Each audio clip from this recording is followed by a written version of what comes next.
সামরিক শক্তিমত্তা প্রদর্শনীর অংশ হিসেবে কম্বোডিয়ায় চলছে যৌথ মহড়া। তাতে অংশ নিয়েছে চীন ও কম্বোডিয়ার সশস্ত্র সদস্যরা। আধুনিক সমরাস্ত্রের পাশাপাশি সেখানে দেখা মিলেছে নতুন প্রযুক্তির রোবট কুকুরের, যা অস্ত্র চালাতেও পারদর্শী। হোক কিলিং মিশন বা উদ্ধার অভিযান, সব ক্ষেত্রেই বিচক্ষণতার প্রমাণ দিয়েছে চীনের এই রোবট। সিলন ফ্যামিলি ব্লেন্ডের কড়ালিকার আর সতেজ স্বাদের পারফেক্ট ব্লেন্ডে স্বপ্নেরা মেলুক টানা। যুদ্ধে সেনা নেই তো কি হয়েছে, ব্যবহার করা যাবে রোবোটিক কুকুর। আর 10টা সেনার মতো যা সশস্ত্র অভিযানেও পারদর্শী, সক্ষম বন্দুক চালাতেও। চীন কম্বোডিয়ার যৌথ সামরিক মহড়ায় দেখা মিলেছে এমনই এক রোবট কুকুরের। নানা বৈশিষ্ট্য দেখিয়ে জানান দিয়েছে সক্ষমতার।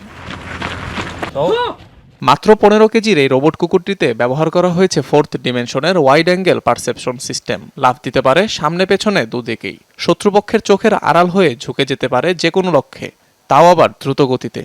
শুধু তাই নয়, সব ধরনের বাধা এড়িয়ে চলাফেরা করতে পারে স্বয়ংক্রিয়ভাবে।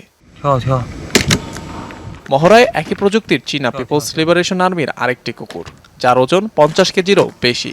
রণক্ষেত্রে সেনাদের সাথে উপযুক্ত সঙ্গী হিসাবেও কাজ করতে পারে এটি। শত্রুপক্ষকে ঘায়েল করতে হামলা চালাতেও অভিজ্ঞ। এছাড়াও ব্যবহার করা যায় যে কোনো ধরনের উদ্ধার অভিযান কিংবা নজরদারি কার্যক্রমে। সামরিক সক্ষমতা জোরদার করতে 2016 সাল থেকে প্রতি বছরই গোল্ডেন ড্রাগন খ্যাত এই মহড়ার আয়োজন করে আসছে দুই মিত্র দেশ চীন ও কম্বোডিয়া।